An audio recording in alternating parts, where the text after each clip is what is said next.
Welcome to Downshift, everyone. My name is Paulo. And my name is Matt, and we have spent the week with America's most affordable SUV. This is Nissan's new Kicks. It got revised for this year, and it competes against things like predominantly the Chevy Trax, maybe Mazda's CX-30, Hyundai Kona, and a Kia Niro, and those sorts of things. And I'm going to walk you through the best and the rest. Yeah, then we're going to get behind the wheel and talk about some of the standouts and how it compares to some of those competitors that Matt just mentioned. Yes, we will.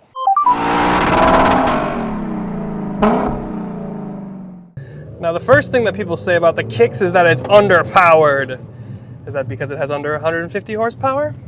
Yeah, probably. Again, this is something, and we'll talk about this in a minute, there's one engine that you get. It's a 2-liter, naturally aspirated, 4-cylinder. It makes 141 horsepower and 140 pound-feet of torque. It's not super powerful, it's not super fast, but it is faster to 60 than a VW Tiguan. It does it in 8 seconds. But it's also kind of trying to do everything. Since you don't have a hybrid option, since you don't have a plug-in hybrid option, since you don't have an EV option here, again, we'll talk about that, I'm jumping ahead of myself, this engine kind of has to do everything. So it's mixing kind of performance with fuel economy. And it's rated for 30 mpg with all-wheel drive, which we have here, or 31 in front-wheel drive. Now, we did do our Lakeshore Loop, which we always do, and it came back with 34.9 mpg. It's a little bit flattering. We've been kind of hovering more around like the 31 and a half, 32 mpg during the rest of our week. So it's fairly efficient. But when it does come to power, which is again people's main complaint, is the fact that, yeah, you've got more power and torque in the Chevy Trax and the HR-V and the CX-30. And the thing that really sticks out to me isn't really about the power. I'm not expecting this to be a sports car or something like fun or exciting, but the thing that sticks out to me is when you don't have music on, when you don't have the fan blowing super hard for your climate control, the sounds that this engine and powertrain put off, and the sounds coming in from the road, how do I put this? They don't suggest to me that this is a car that's going to make it to 300,000 miles, if you get what I mean. And the next part is there's just not a lot of options under the hood like you might see in some of its rivals. For the Kicks, you get one engine option. There's no hybrid, there's no plug-in hybrid, and there's no EV. There's also more options out there powertrain-wise. The Corolla Cross and the Niro can be had with a hybrid, and the Kona and the Niro, I believe, can also be had as EVs. I think the Niro can even be had as a plug-in hybrid. But more options and more power does generally lead to more price, and that's kind of the antithesis of the idea of this car. And we touched on this a little bit a second ago, but I want to talk about the overall driving experience. Now, it's overall fair. I'd say maybe slightly above average, but there is quite a bit of road noise that comes into here. There's a lot of wind noise, there's a lot of tire roar that kind of comes in here, and it gives you that feeling that it's not quite so premium, but it's not pretending to be a premium thing. Again, this all comes back down to price, and this is the cheapest, so it can kind of be a little bit louder on the road. But again, we get on power, and some of the powertrain noises that come in here don't necessarily suggest that it's an uber refined luxury vehicle, but again, it's not. And then the shifter, when you shift from park to drive, and it's kind of B mode for some reason, it feels like it's not super expensive. The bigger bumps are fairly noticeable. I mean, I drive this road every single time I do a review, and it doesn't usually translate this much noise or this much kind of like whump. There's also been a bit of lateral. I've been subject to a little bit more lateral movement on the suspension than I'm usually used to. Again, we're kind of splitting hairs, and again, it doesn't need to be perfect because it's so affordable, but this is also the all-wheel drive, so we have independent suspension. If you go for the front-wheel drive, you're just going to have a twist beam, so you know you'll be subject to a little bit more of that lateral stuff. But overall, kind of nitpicking, overall, it's not too bad. The visibility is pretty good. The steering is pretty light and effortless. It handles okay, it's fairly light, so like in a corner, driving a little bit hard, as long as you can tolerate the sound, it's not too bad.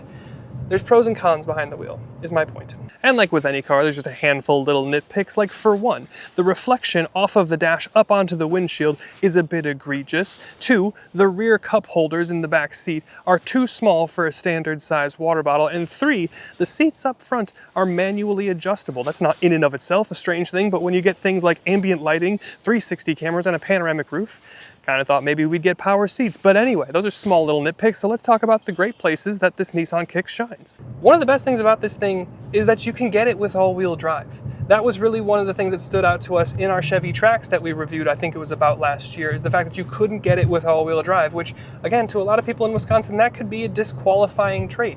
You can't get all-wheel drive in the Trax, you can't get all-wheel drive in the Kia Niro, and you can't get all-wheel drive in the Honda HR-V. So if you want all-wheel drive or all-weather practicality and kind of dependability, it might be nice to have a Kicks, or the 4 other rifles in this class that have all-wheel drive too. But it's nice to have it here in the Kicks for sure. And when it comes to styling, I will say, of course it's a subjective thing and everyone has their own take, but I will say the Kicks looks kind of cool and fun. It starts with the $680 two-tone paint job with the black roof and the red paint, and the red paint really catches the sun well and looks cool.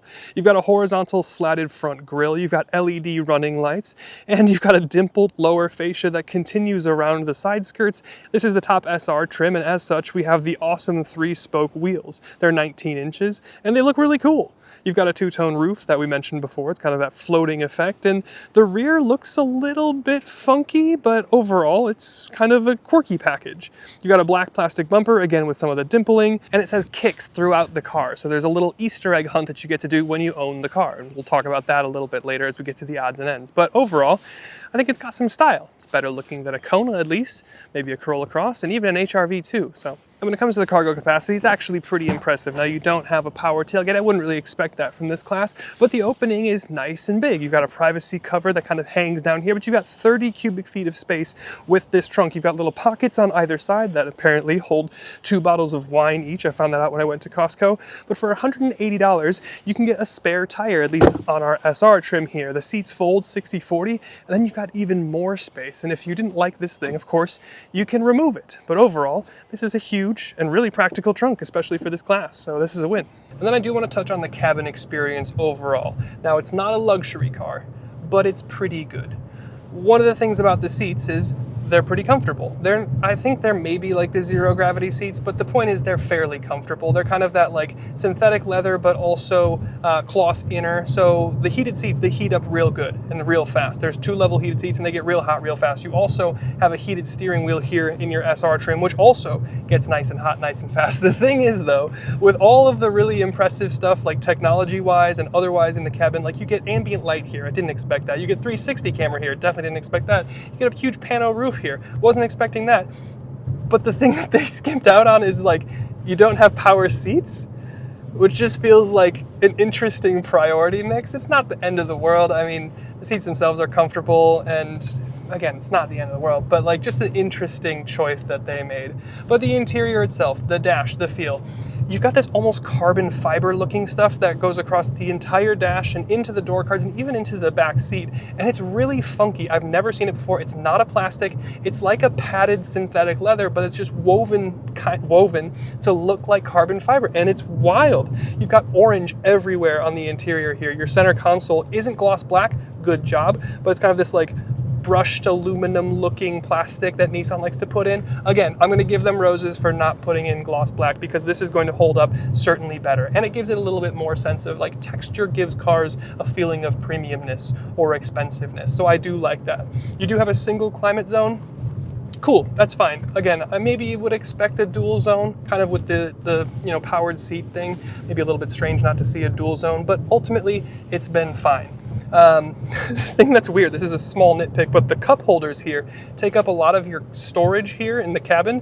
Glove box isn't huge. This center little armrest cubby's not huge. So the cup holders are taking up a huge amount of space, and they're super deep, which is just, it's not good nor bad. It's just kind of interesting. So I've got a bottle with the handle, as you can see, and it can only go in one way with the handle facing back.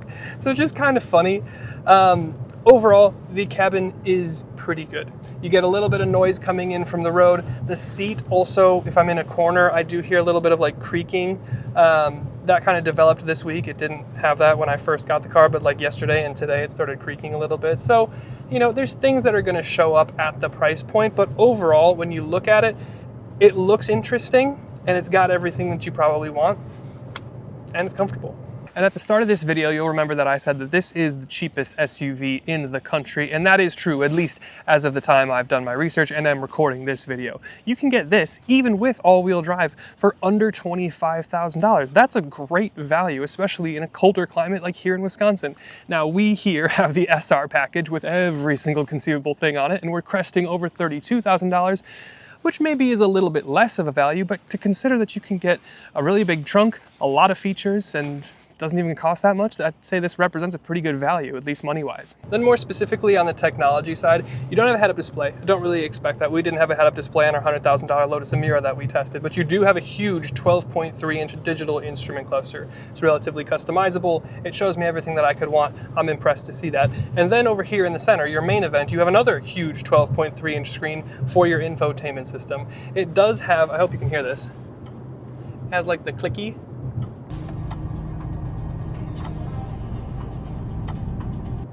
the clickiness sound from like Microsoft 95, like Windows 95. So a little bit of like nostalgia that I kind of like, but it does maybe make the cabin feel a little bit old to some people, depending on how you want to view it. I choose to view it as like a quirky nostalgia thing, and I think it's fine. Ultimately, the screen has pretty much everything I want.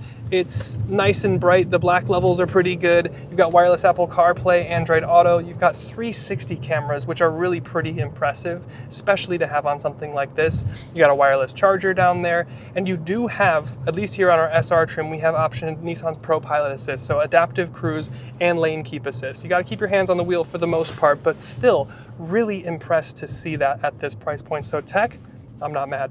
And then as we climb back into the rear seats, I'm sitting behind myself here at 6'1". The seats do sit up pretty high, so I'm a little strapped for headroom, but if I scoot my head back, then I've got this little cutout here. But that's because we have a panoramic roof, which again is not something I would expect to see in this class. Legroom is okay. I straddle the seat a little bit, but I can fit back here relatively comfortably. I've got dual map pockets here, no vents. Again, not really expecting that this class, but dual USB-Cs and some of the same styling and accenting details that continue back here. We've got even like that faux carbon fiber kind of pleather on the door card over here. It's a reasonable space. And honestly, that's all it kind of needed to be. And now a couple odds and ends. Now, like I mentioned before, it says kicks everywhere on the car, under your hood, on your A-pillar, your wing mirror, on your D-pillar, if you can see this back here. It's even got the red outline. And it says it on the inside of both sides of the dashboard.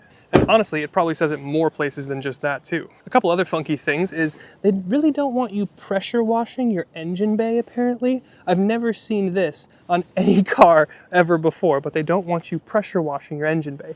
It also says Renault Nissan here on your battery. And you can see here we have Bose speakers in the headrest. Now this is an SR trim exclusive, but it is kind of cool. Now I will say I haven't really felt like a whole lot of speakering is coming out of the headrest, but it's still a pretty cool thing. Something that Nissan's been doing for a bit of a while.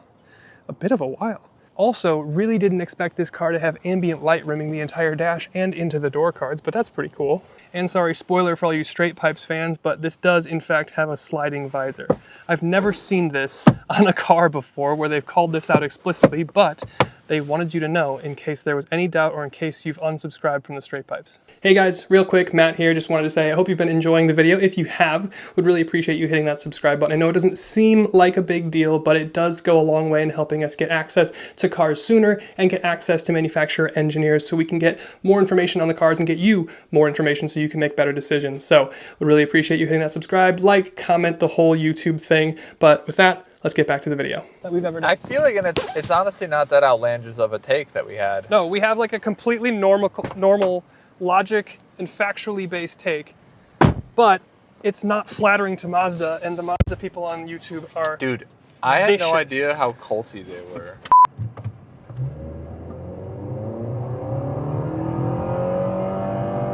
What is this thing 0 to 60 actually? I don't know. Does not matter at all. Well, it's faster than a VW Tiguan though. I'll tell you that much right now, for free. That is true, but I think it might be slower than my Prius. It might be. I didn't even That's think why about that I asked. metric.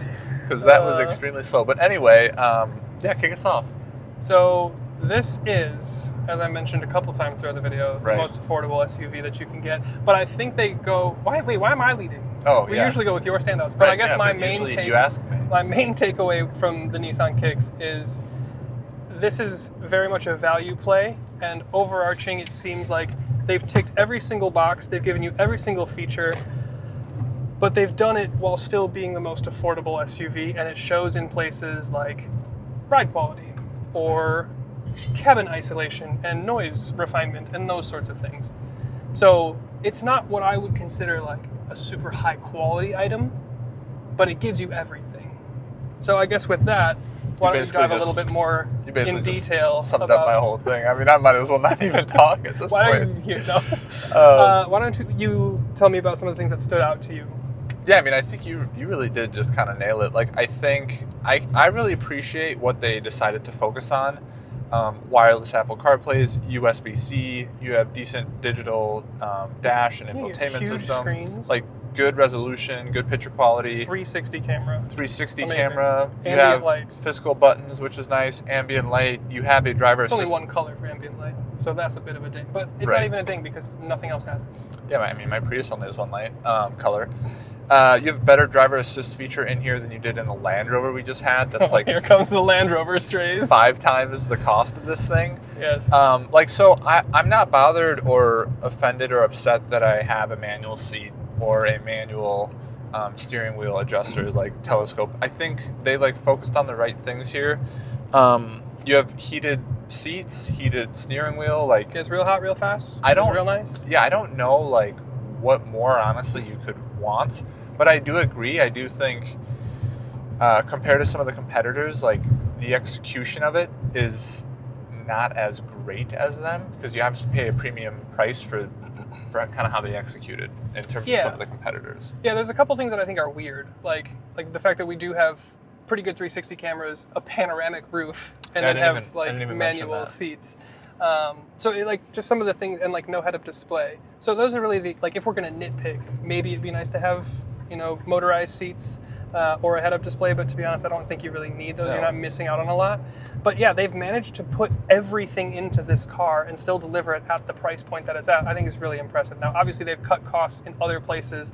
Like we mentioned, there's a little bit more like lateral moving and shaking from the suspension. This is a pretty road. Why don't we not drive on this road? It is nice, right? That's why I'm taking you down it. But yeah, so that's a good point. Like, I think my only negative standouts were like the suspension just doesn't seem as refined as I necessarily want it. But for this price point, like, can I really complain?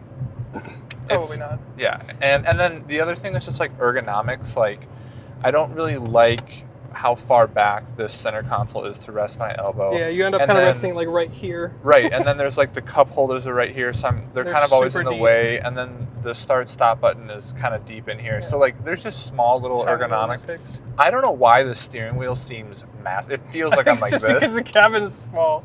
But I guess it does feel kind of big for the cabin here, because it does feel like kind of pinched, especially because the center console comes up really high and you have these super deep cup holders. So I do feel like more cocooned than I guess I would be expecting, but it's a small vehicle. Yeah. Well, I also forgot to mention like Bose premium sound. So like, you get a lot of good stuff here. It's impressive what they've delivered. I appreciate the value proposition that they have. I think they focused on the right stuff. It's not as refined, it's not as glam, it's not as great as some of the competitors, but they offer it for a cheaper price, and it like has all the features here, and you might not even notice some of the things that Matt and I are like being sticklers on, which is really just, to me, ride quality compared to some of the competitors, and like noise isolation, that sort of thing. So if that doesn't really bother you that much, I mean, I think it's a good play. Like, I'm impressed. I like it. It's our job to look through the nitpicks and compare it, like talk about it relative to the segment. That's what we do here. But for someone that just wants like as much as they can get for as little money as they can get, this is a great option. Yeah. This is a great option. If you want something a little bit more refined in Nissan's umbrella, the Rogue is actually pretty nice. Interestingly, you get more cylinders here than in the Rogue. It's a turbo 3-cylinder in the Rogue, but still, I think it's a great package. I think it's a great package if they can continue to deliver it into the rest of 2025. You know what I'm talking about? For the money, right? It's a win. It's a home run. Yeah, well, the nice thing about that is most everything is going to get expensive. So like, yeah, this will get more expensive, but relative to other things, potentially this will still be cheaper. Yeah, I think the main concern is it going to get more expensive relative to other people's income? Right. That's really the problem. I mean, that's a whole nother. But we're not economists, so let's maybe end the car video. Exactly. I was going to say we're going down. Yeah, but no, thank you to Nissan for letting us have a go in your kicks. It's got every feature you could possibly want, plus a little bit of personality kind of sprinkled in. So thank you to you for letting us have a go in your kicks. Thank you to you guys for watching. And we'll see you next time. Thanks, bye.